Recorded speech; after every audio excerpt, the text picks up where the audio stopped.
G4TV, or simply G4, has returned, and it's not been great. I'm going to go into the 5 reasons why G4 hasn't succeeded and why it never will. That means, yes, I'm going to talk about the rant, and while the rant cemented its failure, the G4 reboot was dead long before that. So let's get into it. G4 began to get national recognition in 2004 when its owner, Comcast, bought and merged another network, Tech TV, with G4. The merger made a lot of sense. Both networks' primary demographic were men, and while Tech TV skewed a bit older than G4, they both tended to a younger audience. In 2005, the channel's new president, Neil Tiles, said the G4 would be retooled as a male-oriented channel. I'm going to refer back to this point later. I don't have actual numbers in front of me, but G4 was never really profitable, and here's why I say that. In early 2009, only a few years after the merger, G4 would cut back on its original programming. Both X-Play and Attack of the Show would have the number of their new episodes a week reduced, and the number of staff were laid off, both on-air and off-air talent. Those low ratings were later confirmed a year later when DirecTV dropped the network from its service due to what they called low interest from their subscribers. In 2012, G4 died. The president of the network quit, they let go their only marquee name, Adam Sessler, and by October of that year, the last 2 shows G4 produced, X-Play and Attack of the Show, were canceled. And that's a perfect transition into my first reason why it isn't successful today. It wasn't really successful the first time around. Let me be clear, some of the shows definitely had a cult following. Their fans watched religiously, and those same fans were really involved. You could go to any conference and see G4 personalities dominate the attention and press gigs. Show hosts would always be swarmed at those things, so the passion was there. It just never really turned into money for the network. Reason number 2. G4 was the only game in town. You couldn't get silly shows with gaming culture anywhere else. You couldn't get video reviews anywhere else. G4 was a place its viewers wanted to be, and something they couldn't find anywhere before. So, in a way, I'd say it's similar to Jackass. I suspect a lot of viewers couldn't find that type of place at school or in their normal day, so they gravitated to the one place that did exist in the mainstream. And the problem for G4 today is that culture is mainstream, and viewers can get it anywhere. There has to be tens of thousands of game-focused channels on YouTube alone, and if only 25% of them are professional quality, and that percentage is probably higher, then there are literally thousands of different professional quality shows to watch at any given day, and we haven't even mentioned Twitch yet. That brings us to the rants.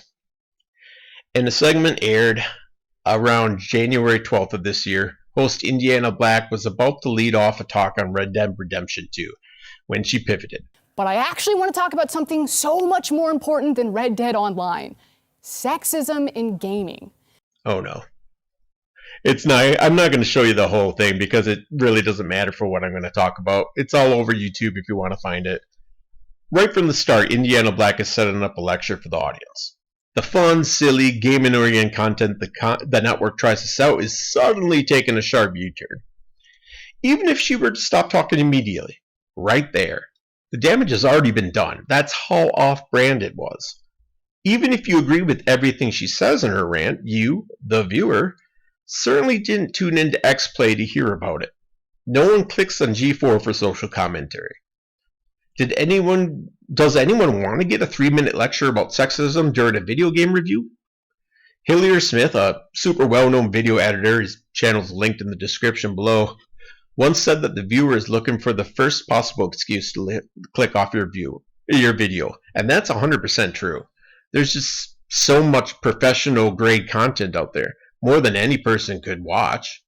So if a viewer turns into X-Play because X-Play said they were going to talk about Red Dead Redemption, but then pivots to social commentary, well, the viewer is probably going to pivot to a new channel. That's just a fact. And I'm not one of those people who say show hosts or entertainers can't have personal beliefs, but it can't be on a show that has nothing to do with that talking point.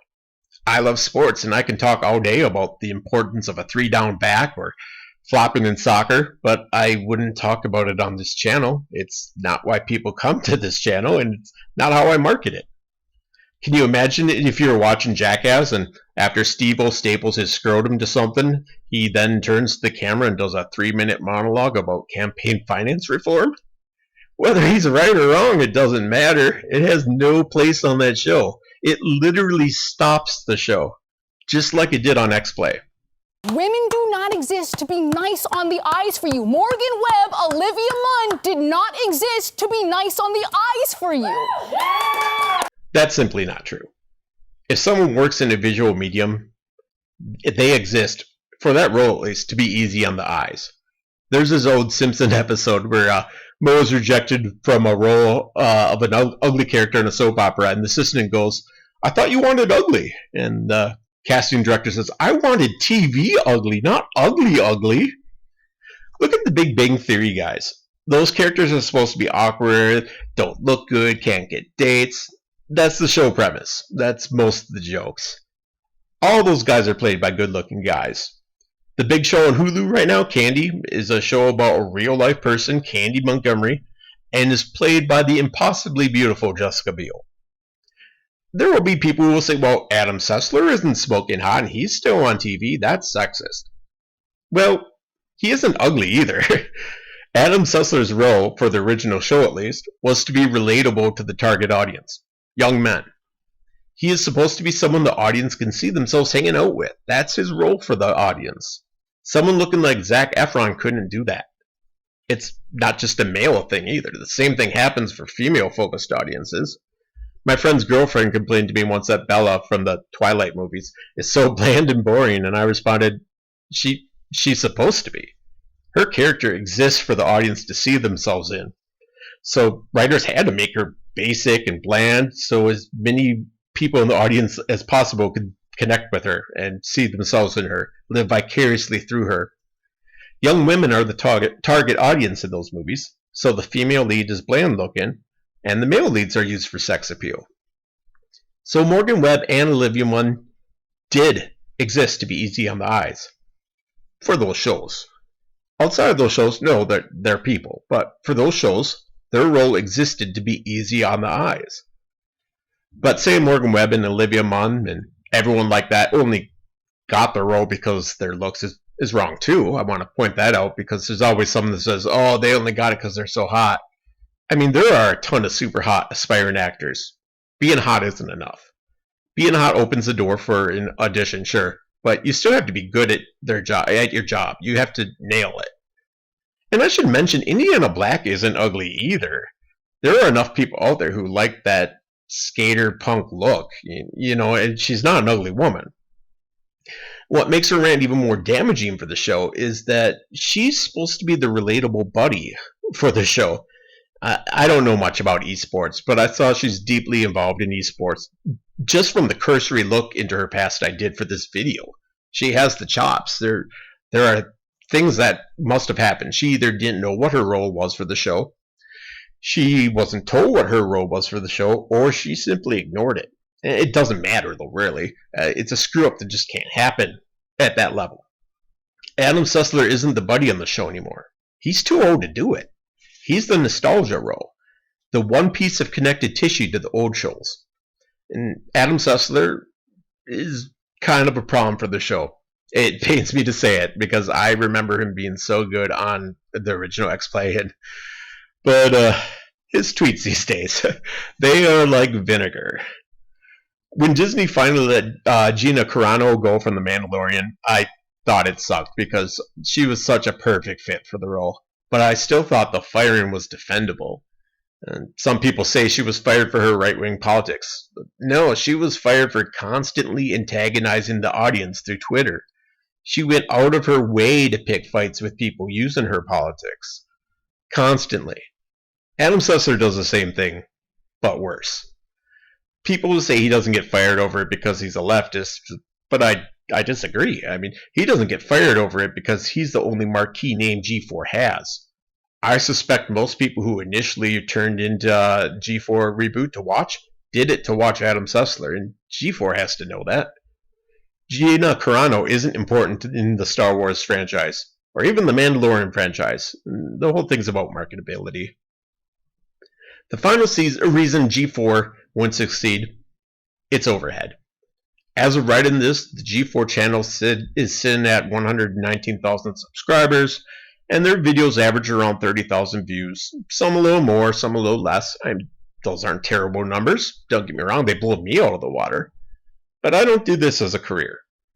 I don't know how much staff G4 has, but it definitely has more than 10 full-time staffers, all drawing a salary.